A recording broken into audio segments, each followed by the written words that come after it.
नइखे हो अब साथे तन में बदन। अब तू ही बताओ सजन मैं क्या करूं।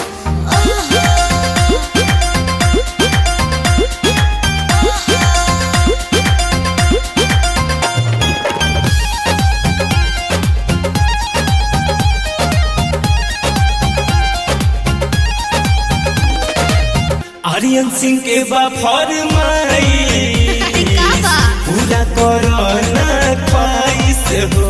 अच्छा ठीक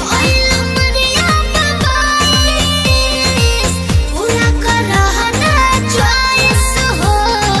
अरे काहे नहीं बुझते हैं।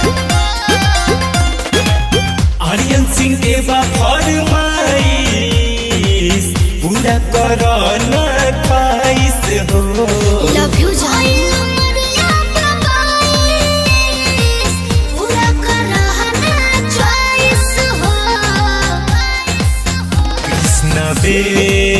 दर्द दिल अब तो हरेला घर के सनम। अब तू ही बताओ सजन मैं क्या करूं। भाप निकला तहरा देही से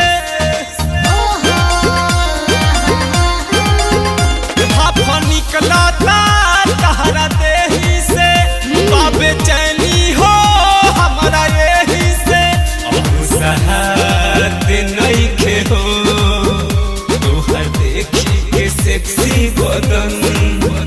अब तू ही बताओ सजन मैं क्या करूं। अरे बोलो ना आई लव यू।